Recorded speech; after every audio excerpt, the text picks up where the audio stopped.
ত্রিপুরার উনকোটির ছবি দেখাচ্ছিলাম আপনাদেরকে এবং আপনাদের কাছে একটা বিষয় একেবারে পরিষ্কার, যেখানে বারবার বিএসএফ আধিকারিকদেরকে উস্কানি দেওয়া হচ্ছিল, তাদেরকে প্ররোচনা দেওয়া হচ্ছিল। কিন্তু কেন এমনটা করছে বাংলাদেশের অন্তর্বর্তীকালীন সরকার? প্রত্যেকটা দিন সীমান্তে গন্ডগোল পাকানোর চাল কষা হচ্ছে, কখনো বাংলা কখনো ত্রিপুরাকে টার্গেট করা হচ্ছে, বাংলা ত্রিপুরার সীমান্ত অশান্ত করার একেবারে ছক কষা হচ্ছে। বারবার প্ররোচনা দেওয়া হচ্ছিল বিএসএফ এর আধিকারিকদেরকে, কিন্তু শত প্ররোচনা সত্ত্বেও নির্লিপ্ত থাকেন বিএসএফ এর আধিকারিকরা। সেই ছবিও দেখলেন আপনারা, কিভাবে মাথা ঠান্ডা রেখে সীমান্তে অটল রয়েছেন বা প্রত্যেকটা সময় তাদের কর্তব্য পালন করেন বিএসএফ এর আধিকারিকরা। কিন্তু অন্যদিকে ক্ষমতায় থাকলে যুদ্ধ বাঁধানোর ছক কষছেন মোহাম্মদ ইউনূস। দেখতে পাচ্ছেন এই মুহূর্তে ত্রিপুরায় যেভাবে সংঘর্ষ চলছে, কিভাবে বিএসএফ এবং বাংলাদেশিদের মধ্যে সংঘর্ষ চলছে, ঠিক সেই জায়গায় কিভাবে কাপুরুষের মতন হামলা করা হচ্ছে এবং নীরব দর্শকের ভূমিকা রয়েছে বিডিআর। সেই ছবিও দেখাচ্ছে আপনাদেরকে। বিএসএফ এর বন্দুক ছিনিয়ে নেওয়ার চেষ্টা করা হচ্ছে, বিএসএফ এর উপর চড়াও হওয়ার চেষ্টা করছে পাচারকারীরা। ত্রিপুরার উনকোটিতে চোরা চালানকারী বিএসএফ এর মধ্যে সংঘর্ষ বেঁধে যায়, বিএসএফ এর সঙ্গে বাংলাদেশিদের সংঘর্ষ বেঁধে যায়। সেই ছবিগুলো এবং সেই মুহূর্তগুলো তুলে ধরছে রিপাবলিক বাংলা আপনাদের সামনে আরো একবার। কিন্তু ঠিক সেই জায়গা যখন এই ধরনের ঘটনা ঘটছে, বিএসএফ এর বন্দুক ছিনিয়ে নেওয়ার চেষ্টা করা হচ্ছে, বিএসএফ এর উপর চড়াও হওয়ার চেষ্টা করছে পাচারকারীরা, ঠিক সেই সময় নীরব দর্শকের ভূমিকা বিডিআর। সেই ছবিও দেখতে পাচ্ছেন আপনারা। ত্রিপুরায় বিএসএফ বাংলাদেশিদের মধ্যে সংঘর্ষ, হঠাৎই উত্তপ্ত হয় পরিস্থিতি। সেখানে আধিকারিকদের অর্থাৎ বিএসএফ এর আধিকারিকদের তাদেরকে প্ররোচনা দেওয়া হয়, উস্কানি দেওয়া হয় যাতে তারা নির্লিপ্ত না থাকেন এবং কোথাও গিয়ে পরিস্থিতি উত্তপ্ত হয়ে ওঠে। কিন্তু না, বিএসএফ আধিকারিকরা পুরো বিষয়টি অত্যন্ত সুকৌশলে তারা এই পুরো ব্যাপারটাকে হ্যান্ডেল করেন।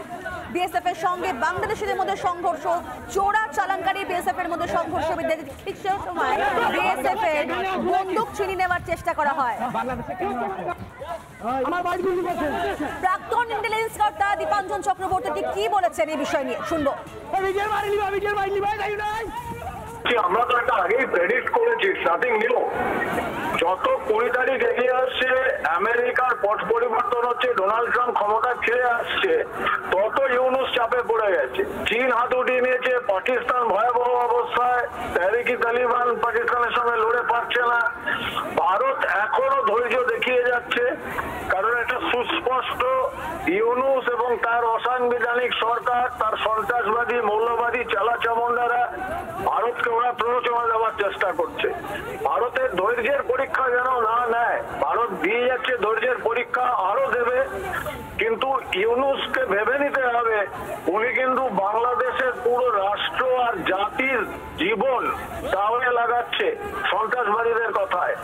এটা কিন্তু ওকে ভয়ঙ্কর দাম দিতে হবে ইউনূসকে। আমাদের চিন্তা বাংলাদেশের জনগণের জন্য, আমাদের ভারতবর্ষের সার্বভৌমত্বের জন্য চিন্তা নেই। আমরা জানি আমাদের সার্বভৌমত্ব কি করে রক্ষা করতে হয়। ত্রিপুরার প্রাক্তন মুখ্যমন্ত্রী বিপ্লব দেববা কি জানিয়েছেন শুনুন।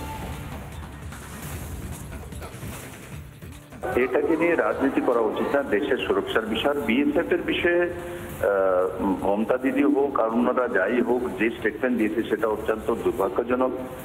আর দেশের রাষ্ট্রহিত সর্বোপরি। বিএসএফ আমাদের বর্ডার সিকিউরিটি ফোর্স, তো তার উপরে উঙ্গলি উঠানো। বিএসএফ ডিফেন্সের সঙ্গে সব কাজ করছে। বিএসএফ এর উপরে প্রশ্ন তোলা, ভারতীয় ফোর্সের উপরে প্রশ্ন তোলা, এটা অত্যন্ত দুর্ভাগ্যজনক। এবং এই প্রশ্নগুলো স্বাভাবিকভাবে ভারতের এগেইনস্টে যারা কাজ করে, রাষ্ট্র বিরোধী যারা কাজ করে, ইন্টারন্যাশনাল যারা ভারতবর্ষের এগেইনস্টে কাজ করে, তাদেরকে শক্তি যোগানোর কাজ করা হয় আমাদের এখান থেকে। ভারতীয় পলিটিশিয়ানরা কিভাবে করতে পারে বিএসএফ এর উপর প্রশ্ন, কিভাবে ভারতীয় আর্মির উপর করতে পারে?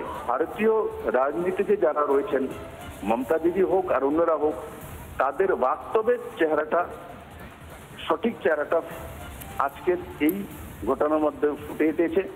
যে মমতা ব্যানার্জির মতো একজন 3 বারের চিফ মিনিস্টার, আর উনি বিএসএফ এর উপর উনি উঠিয়ে দেন। তো একটু তো উনি অ্যাডমিনিস্ট্রেশন জানেন না, বোঝেন না। নতুন কেউ হলো একটা বোঝা যেত। উনি কেন্দ্রীয় মন্ত্রী ছিলেন, উনি দীর্ঘদিন এমপি ছিলেন, এমএলএ ছিলেন। তো স্বাভাবিকভাবে ওনার কাছ থেকে ভারতবর্ষের কোনো নাগরিক, আমি তো দূরের কথা, কোনো নাগরিকের সেটা আশা করে না। আমি আশা করি আগামী দিনগুলিতে ওনার যে প্রতিক্রিয়া, সেগুলো রাষ্ট্রহিত হবে, দেশহিত হবে। দেশ থাকলে মমতা ব্যানার্জি মুখ্যমন্ত্রী থাকবে। ত্রিপুরার প্রাক্তন রাজ্যপাল তথাগত রায়বাকি ঠিক কি জানিয়েছেন শুনুন। ত্রিপুরার যে সমতল অংশগুলো আছে সেখান থেকে বাংলাদেশের মাঝখানে কোনো স্বাভাবিক সীমারেখা নেই, অর্থাৎ নদী বা খাড়ি বা পাহাড় ওই ধরনের কিছু নেই।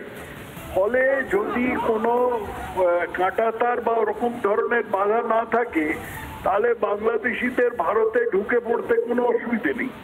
আগে বাংলাদেশিরা ত্রিপুরা দিয়ে আসতো না, কারণ ত্রিপুরা এমনি একটা দূরবর্তী রাজ্য, সেখান থেকে এসে তারপরে দিল্লি টিল্লি যাওয়া কঠিন কাজ। কিন্তু এখন ত্রিপুরা ব্রডগেজে কানেক্টেড হয়ে যাবার ফলে এদের খুব সুবিধা হয়েছে। এরা তো সাবরুম পর্যন্ত রেল চলে যাচ্ছে, যেটা ঢুকে পড়ে এই করবে। এখন যেটা হচ্ছে সেটা তো স্পষ্টতই বিএসএফ কে প্ররোচনা দেওয়ার চেষ্টা।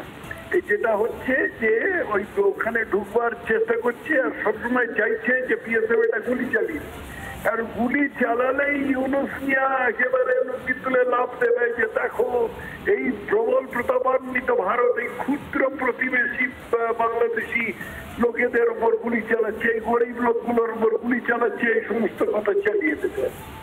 সেই জন্য বিএসএফ তাদের ধাক্কা দিয়ে করছে এবং প্ররোচনায় পা দিচ্ছে না।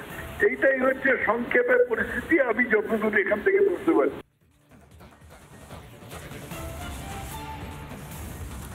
একদিকে যখন ত্রিপুরার এই ছবি, তখন অন্যদিকে গতকাল দুপুরে মালদা সীমান্ত, সেখানে একেবারে কাঁটা তার দেওয়া নিয়ে উত্তেজনা। গতকাল রাতে সীমান্তে রাত পাহারা থাকেন গ্রামবাসী। মালদার সুক্তেপুরে রাতে পাহারায় থাকেন গ্রামবাসীরা। কাঁটা তার দেওয়া নিয়ে উত্তপ্ত ভারত বাংলাদেশ সীমান্ত। রাতে সীমান্তে পাহারা থাকে বিএসএফ, আর বিএসএফ এর সঙ্গে পাহারা থাকেন গ্রামবাসীরা।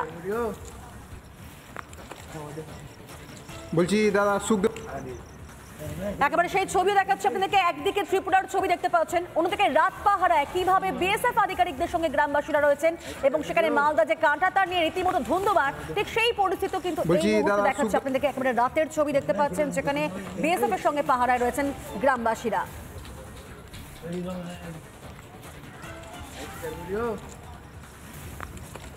নানা ধরনের কন্টেন্ট দেখার জন্য লাইক করুন, শেয়ার করুন আমাদের ফেসবুক পেজ, সাবস্ক্রাইব করুন আমাদের ইউটিউব চ্যানেল।